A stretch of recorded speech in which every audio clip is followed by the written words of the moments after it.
Welcome back to Plots with a Twist, where we discuss books, amongst other things. And today, we're doing our wrap-up and our TBR. On time for you guys. Yeah. Check us out. Well, is it going to be on time? Yeah. Okay. Well, let's get into it. All right. Okay. Oh, my hair, y'all. And I'm giving y'all natural, so face that is. Get into it. Yeah. All right. So February was kind of tough. As you saw, like, we failed at Black History Month. I feel like we failed at Black History Month. I didn't read no black books this month. We didn't get any like good videos like we planned on doing. Our schedules was just conflicting, and so yeah, we failed. But it's Black History Month every month over here, so yeah. So we'll get back to a good consistent cadence. But I feel bad. I feel like I could have done better. I don't. I did what needed to be done, and I'm gonna do it the next month. So okay. So how many books you got? I read 2 books. You were supposed to do 3, so. I know, but y'all, it's been a lot going on. So you didn't do what needs to be done? No, I did what needed to be done because I could have came on here and said I read nothing, but I read for y'all. Okay, so I'll go ahead and start us off. So I'm going to mention I didn't read this during February. I actually forgot to mention it because I was wondering why it felt like I took so long it was so much time between some of my books, and that's because I was listening to this and I completely forgot.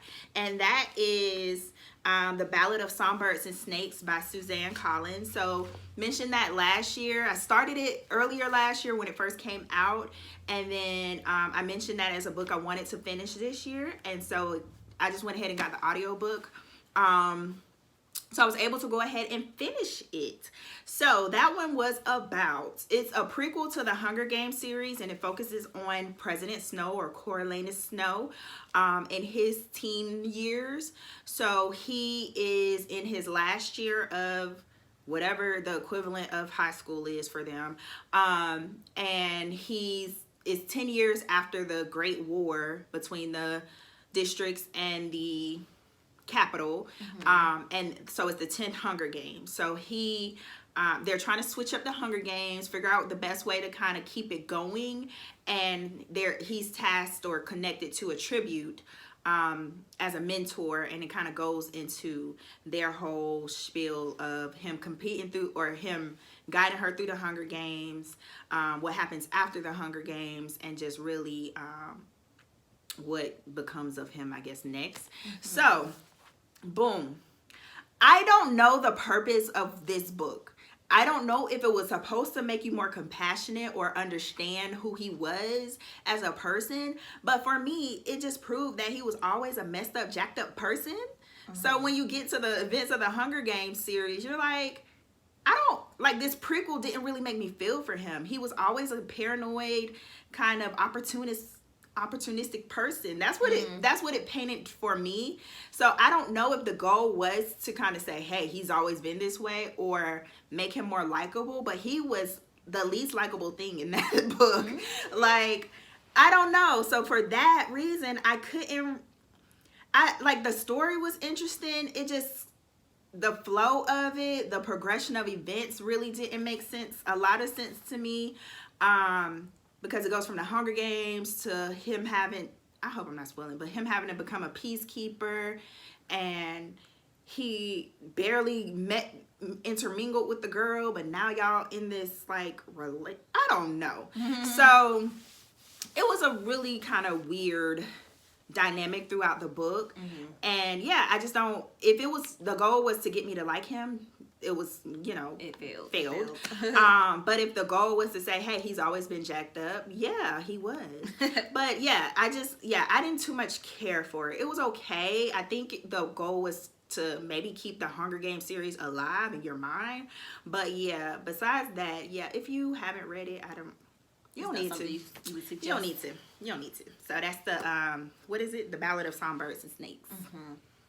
Okay, what you read, girl? Okay, so first book I read this month, for the month of February, was Anxious People, which we've done a book review on. So I'm not sure if it'll be up before or after this video, but either way, we did a whole video on it. So I'm not gonna go into too much And I read it before. I'm not gonna go into too much detail, but yeah, Kristen and I already read it and talked about it a little bit. But y'all know Fredrik Backman's latest novel, and we love him. I have thoughts about the book, but you'll see that in the book review. So yeah, check that out. All right. So I read, boom, Black author. I did get some Black authors in. This is My America by Kim Johnson. So this. What is that? Is that you or me? No, that's probably from me doing my hair. Okay. It's not my hair off my head, but okay. So boom. So this is about. Ooh, this was kind of a little on the heavier side. It's a young adult book though. So it's about a young girl. Her family is, or she's really adamant about trying to get representation from this nonprofit group that represents the wrongfully convicted, because her father is sitting on death row with his execution date looming. So she's really desperate to kind of draw attention to the trial. Or to getting him out, really. And then, but in the midst of her doing all this, a turn of events happen where basically her brother gets accused of murder as well. So he goes on the run, and she's just desperate to kind of figure everything out, figure out what's going on so she can save her family, really. So a little bit on the heavier side, but the approach wasn't done in a heavy way. The approach was done more so tight, like because the girl is also a journalist. She works for her school's newspaper. So it's done kind of like a Nancy Drew-esque style, where she's trying to get to the bottom of things. She's questioning people, knocking down doors, you know, taking names. And so yeah, so I liked the book. I thought it was a great writing. The progression of the story it flowed. You could really get into it. I did want to see what happens, but overall, I kind of thought some of it was unrealistic.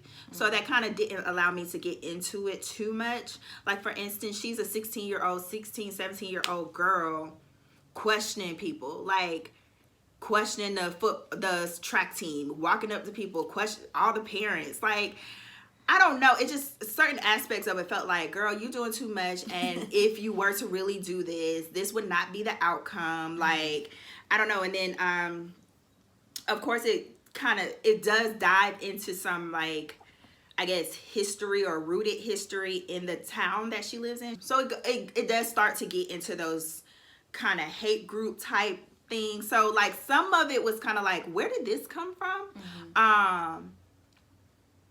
You know what, I take that back. The progression wasn't that natural.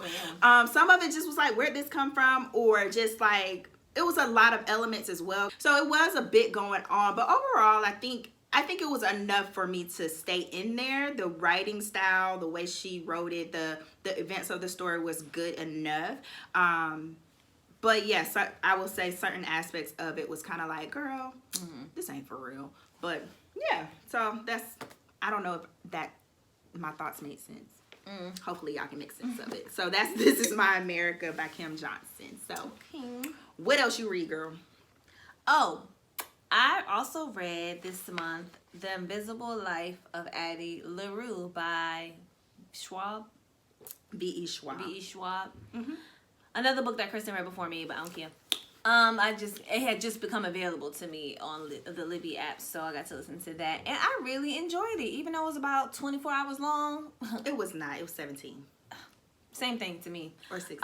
But yeah, it was super long, but I really thoroughly enjoyed the book. What's it about? It is about a young woman who makes a deal with the devil, basically, to be free and live her life, because she's about to get married. She's living in, like, I want to say 1700s. See? Or something, but I couldn't remember either. Yeah, she's living, like, I forget exactly what time period, but she's about to get married off. You know, back in those days, women were married off and don't have any say over their lives, and basically she didn't want that. She wanted to be an artist and live her life, so she makes a deal. She prays to she accidentally prays to the god at night, and basically makes a deal to sell her soul once she's, like, tired of, you know, living that life. But of course, like, he doesn't give her, like, the actual freedom she wants it basically makes it so that nobody's able to remember her. Like, people meet her, and then after a few minutes or hours, whatever, they forget who she is. So she has to go through life like being basically a ghost and kind of like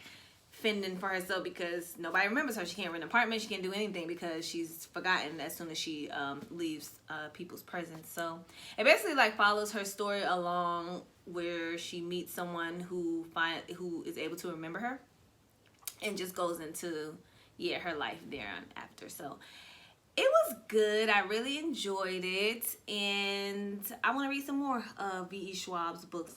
But yeah, I really enjoyed The Invisible Life of Addie LaRue. She's a really good writer. I like how she explained things, or how she what's it called? Metaphor? It's not metaphors. Mm-hmm. I guess it's metaphors, like the metaphor she used for like explaining how the God that the girl prayed to, I'm gonna call him the devil because that's basically what it was, but she how she explained like how he smelled and what he looked is always like in the way of nature and different things. I just really enjoy her writing. So yeah, The Invisible Life of Addie LaRue, y'all, finally ready and enjoyed it. And yeah, so aren't you proud of me, Kristen? I am. So I also read, this is the last book I finished in its entirety. So last book I finished in its entirety was His Only Wife. Look at that cover, isn't it cute? I like the color. So this was not about what I thought it was about. What was it about? I still have to read it. But... So this is about this woman, Afi. She enters into this arranged marriage. So her husband's this wealthy businessman, and his mother basically sets up the marriage between her and him. But he's so busy, so unavailable that he doesn't even show up for the wedding. His brother stands in, but yeah, so it starts right. It starts with this arranged marriage, and it grows. It's basically she's tasked with getting him away from this other woman that he's involved with. So it goes into that whole dynamic of their growing relationship, because they literally meet after their marriage, and just how she is deceived in a way from the family. They're telling her different things about this other woman, and just her trying to basically be his only wife, because he's not married to the other woman, but the family just really talks about how she has this draw over him, and he even plays into like, hey, I just can't get away from her. So really it just goes into her trying to be his wife. So it's set in Ghana, and it focuses heavily on that culture. So because of that reason, I was a bit like, I had to kind of put that in my mind a bit, because at certain aspects throughout the book, I was like, girl, you better say this, you better say that. But I'm like, no, that's not how it works over there. Yeah. So I think it does a great job of, or she did a great job. Did I say who it was by? By Peace Adzo Medie. So I think she does a great job of kind of giving you some insight to how that whole culture and their relationship dynamics work in Ghana. Not to say that that's standard, because she kind of did touch on some of the changing dynamics of relationships over there. But so I think it's a great educational piece if you're just trying to, like, it sprinkles that in there. So for me, because that's not my own experience, my own thought process, it did make it it was a disconnect, because I'm like, girl, tell your man this, you his wife, why you not doing this, blah blah blah. But overall, I thought she did a great job of writing. It really made you want to know what's happening, especially the way that the bits and pieces of his personal relationship with this other woman was being fed to her. You really was curious as to what is going on, what is happening. It was a bit annoying after a while, because it's like she's in this relationship 1 year, 2 years, and still didn't know why he was acting the way he was acting, or why he couldn't just commit to her in a way that was supposed to happen as a husband and wife. So I will say that, but other than that, I thought it was a good story. So that's His Only Wife by Peace Adzo Medie. I think I'm saying her name right. other than that, I started Concrete Rose. I had to physically read it, but couldn't do it. So we'll see if I get to that later in this year. And it'll probably be on my, it's not going to be on my TBR. Should I say it in my TBR? Because I haven't finished it. I'll say it in my TBR. So let's get into what we're reading for the month of March. Yes. Okay. How many books you got? 2. Okay, so the first book Good, because you be saying books you gonna read, and then but when we do wrap up, it be nothing like that. Because a lot of the books, like, I'm not buying these books, y'all. I'm waiting for them to come through the library. Don't say you about to read them. No, because that's what I want to read. But, sometimes it doesn't always work out like that. So anyway, they know, they understand. So the first book I want to try to read this month is Rich People Problems by Kevin Kwan. I just recently got this in a book haul when I was looking for some African American books. But I don't know why I said African American. But when I was looking for some books by Black authors, couldn't find any at my local Goodwill. But I found this whole series, and I saw even though I bought the book, I might read it at some point because I'm pretty sure it's different. But I bought I have Crazy Rich Asians, but I'm gonna start with this one because I saw the movie, so I kind of feel like I kind of already know the story or whatever, so I can get right into this. So I think it's still following the guy that got married in the first one or whatever. So yeah, I'm excited. I've been wanting to read this for a long time. I really enjoyed the movie. So yeah. Rich People Problems. Okay.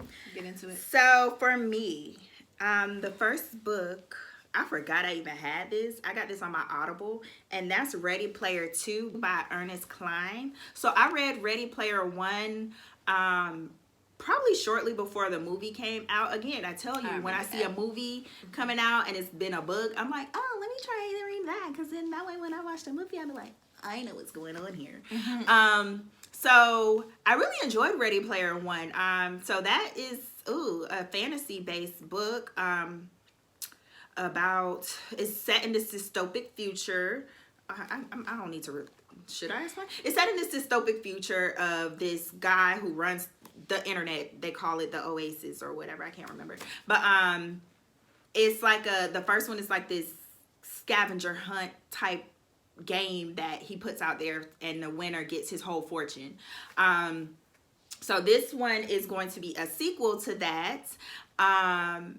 And I actually don't know what the main premise is. So, but I'll find out. So Ready Player 2. I'm going to get into that for March. Okay. All right. So the next and last book that I'm going to be reading for March is This Close to Okay. I don't know if you guys remember, but we mentioned this. And what book was that? I mean, what video was that? It was like a Stay at video. Home tag. Yeah. Yeah. So this is one of the books that we want to anticipated coming out. Because it just came out, I believe. Yeah, it just came out. Not too long ago, yeah. So, yeah. And I've actually already started it. I'm actually listening to it. This is Kristen's copy. I actually got it from the library. But I'm actually already listening to it and started it. So it seems cute so far. And it's about these two people who meet when a man and woman who meet when the man is about to jump off of a bridge. Okay. And, like, she basically saves him from jumping off the bridge, and I guess they form some type of connection and realize they need each other type of thing. So yeah, This Close to Okay by Leesa Cross Smith. Okay, good job. I'll be joining you on that. Obviously, that's my book. All right, so I feel like I got more books than I anticipated I was going to read. The next book I'll be reading is Akata Witch, and I don't want to butcher her name, so you'll see the name there by that author. So I put that on my list of books I wish I read last year, so I got it back from the library, so I'm gonna go ahead and read it this year. Have no idea what it's about. I'm assuming it's about a witch. No, it's about a witch. That's what it seems I've heard of that book, but I don't know what it's about either. I've seen it making its rounds. You want to join me? You gonna check it out? Yeah, I can, maybe. I'm not making any promises, y'all. Okay. Other than that, so I got 2 more I might touch on. We'll see. Which ones? I know. So I'm currently listening to Love by Toni Morrison. Oh yeah. So I was trying to finish that for February. I started it in February. It's just gonna kind of roll over. And I don't know enough about it to have included it in my wrap up, so I'll just include it as a TBR since I'm currently listening to it. Other than that, y'all, I got Dune back. It's No. that you just won't let that go. It's more so I started it. I got 2 hours. Yes, and I said I got like 12 hours in, and it's more so me trying to finish what I start more so than anything. We'll see though. I might not. I mean, since you already, how far are you into it? Girl, let's see. I feel like if you're more than halfway, then you should just commit. Okay, hold on. Drum roll, boom. I'm 8 hours in. I thought I was 12 hours in. I flipped it. I still got 12 hours left. Ooh. I mean, that's a long ways, but That's a lot. I don't know. We'll see. But I just wanted to mention those two because I've started them. So you should commit. I should commit. But then what if I like it and then I have to listen to like 24, 30-hour books for the sequels? It's a series. Oh, girl. No, put that down. All right. So let us know your thoughts on any of the books we mentioned. Yes. Let us know what you're reading. Like this video, subscribe, ring that bell, and we'll be back next time. Bye.